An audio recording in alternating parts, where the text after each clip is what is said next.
porque de alguna manera el impacto también tiene que ver con el impacto económico. Y sí, la epidemia del H1N1 sí causó de alguna manera impactos económicos a los distintos países que fueron afectados también, ¿no? Nada más. La distribución de actores o las voces que estaban presentes alrededor de las distintas notas o en las 128 notas, pudimos ver que la ciudadanía alcanzó la mayor preeminencia. ¿Por qué? Porque se tomaba testimonios, se solicitaba testimonios a distintos ciudadanos respecto de lo que estaba pasando con la gripe H1 y algunos otros que estaban cercanos a personas que habían sido infectadas también. Esto de alguna manera para nosotros es preocupante porque los científicos que tienen el color rojo apenas en mayo aparecen con unas cerca de 6 notas, por ejemplo.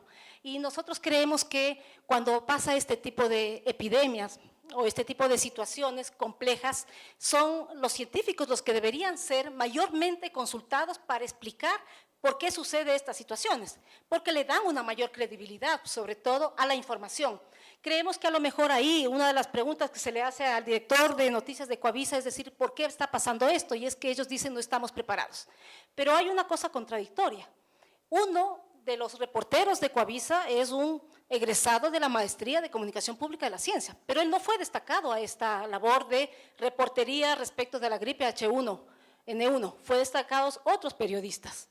Entonces, tal vez el mismo canal en esa línea no sabe con qué personal cuenta y cuáles son sus fortalezas y sus debilidades, porque si hay un especialista en comunicación de la ciencia, debería haber estado en la cobertura de este tema para que pudiera aportar mayormente a la elaboración de estos relatos, ¿no? Por otro lado, el tema de gobierno, y creo que ahí de alguna manera se justifican las voces, porque se refirió fundamentalmente a la presencia de la ministra de Salud, que como todos sabemos, el Ministerio de Salud es el organismo rector de las políticas de salud pública en el país, y ella fue permanentemente consultada, es decir, fue la vocera oficial de las informaciones de H1N1, a tal punto que era el ministerio el único autorizado que a difundir boletines de prensa sobre el tema de la gripe H1N1. Ustedes recordarán que una epidemia, sobre todo desconocida en sus causas, desconocida en lo que puede causar en términos de infectados o de muertes, tenía que ser manejada con mucha discreción y sobre todo con mucha rigurosidad en cuanto a la información técnica, ¿no? Entonces, la gente, si es que no tiene una información adecuada, empieza a generar una crisis y empieza a generar mucha tensión respecto de qué va a pasar y empieza a tener miedo de todo. Y creo que desde esa perspectiva el Ministerio, aunque no tuvo un plan de comunicación para una crisis como esta, de alguna manera pudo apoyarse con la Organización Panamericana de la Salud para aportar hacia la comunicación pública que debía ser difundida a la comunidad y a la sociedad en su conjunto. Ya, por otro lado, los médicos también fueron voceros, sobre todo en el mes de mayo, que como se observará hay una linealidad en términos de tener la mayor preocupación de las notas donde fue el momento crítico del país, la mayor cantidad de infectados, que los médicos de los centros de salud, de los hospitales, a donde llegaban las personas infectadas, eran los que hablaban a la comunidad, eran los voceros, eran los actores de esta información.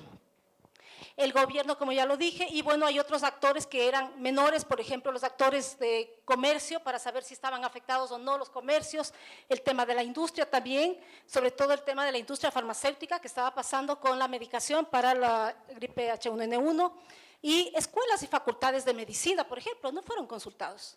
Y por ahí están los actores técnicos y los actores científicos también que no fueron consultados. Acá hay sociedades científicas también que tampoco fueron consultados.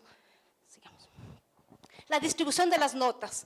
Vemos en general, y esto no es nuevo realmente, que el género noticia es el que prima. ¿Qué quiere decir esto?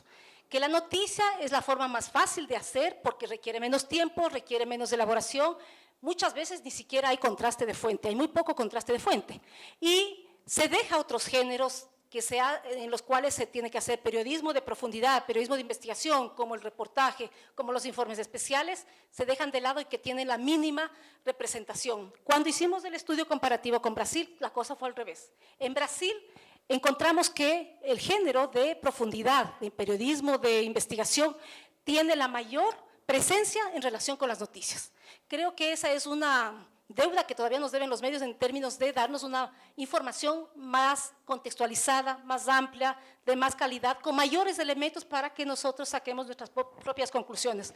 Y claro, nuestro afán es que también Ecoavisa pueda conocer esto para que puedan tener elementos, decir, vamos a, en otros casos similares, a ver cómo mejorar. El sentido es de ese, ¿no?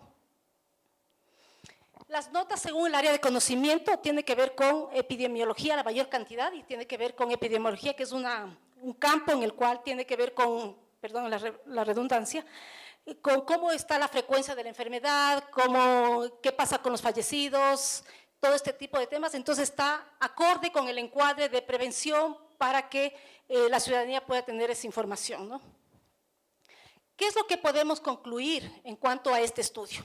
Primero que el 3.9% del total de la información emitida representó en este periodo de información de H1N1. Es decir, a pesar de ser un porcentaje bajo en relación con toda la información, excluyendo publicidad, porque aquí no se incluyó publicidad para hacer obtener este dato, es mucho más que lo que publicaron en el 2008 sobre temas de salud, que apenas alcanzó al 0,39%. Estos datos son del monitoreo que hizo la Agencia de Comunicación de Niños, Niñas y Adolescentes, ACNA. Entonces, quiere decir que estos temas, por ejemplo, siempre son marginales para los medios, o en este caso, para el noticiero, pero ya hay otros datos que muestran que el tema salud, por ejemplo, siempre tiene muy poca presencia en los medios de comunicación. Mayo fue el mes que más notas se publicaron con un promedio de 1.6. Como dijimos, fue el mayor porcentaje en relación con el resto de meses, ¿no? Un 66.3% de las notas de la influenza fueron colocadas en el bloque principal. Creo que esto hay que destacar. O sea, subieron a un lugar donde siempre está el tema político y económico. Si nosotros vemos los noticieros, siempre están los temas políticos ahí, que son, los medios los consideran los temas fuertes para abrir un noticiero, lo que significa que el tema de salud compartió importancia con esos temas. De 102 notas, o el 79%, tuvieron como frame o encuadre la prevención, lo cual fue positivo. Es decir, en una cosa que no conocemos, tenemos que darlo al menos medidas de prevención para que las personas puedan cuidar su salud y evitar más contagios. Lo que sí vimos es la ausencia de la comunidad científica o de investigadores consultados para construir los relatos, los distintos relatos. Se construyeron a partir más bien de actores políticos, más bien de actores ciudadanos con testimonios, pero hacía falta mirar desde el lado técnico y científico, ¿no? Los voceros de gobierno vimos que tuvieron una amplia visibilidad, sobre todo con la exministra de Salud.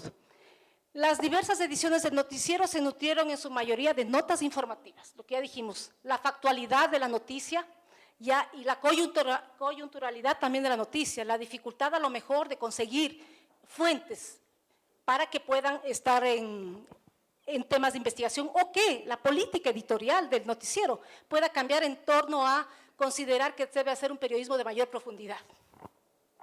Y la falta de preparación del personal del canal para cubrir este tipo de temas, que es lo que ya les comenté anteriormente. Bueno, el documento final de esto y de todas las presentaciones, ustedes lo van a tener el día de mañana al final del encuentro en un CD. Es decir, son documentos en extenso que la SEICOM pidió para que ustedes puedan tener. Estas son presentaciones radiográficas nada más. Gracias.